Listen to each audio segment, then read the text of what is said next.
nắm tay hát vang, hãy hát vang ngày Giáng sinh an lành.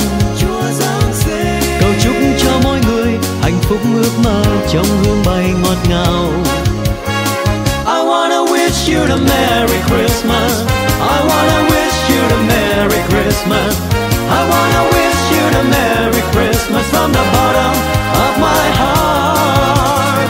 Hãy đến với những câu ca ôi bao tình thương, hãy đến với những yêu thương ôi bao mộng mơ. hãy chúc đến với nhau bao nhiêu câu thần tiên hỡi em yêu tràn bao ý thơ.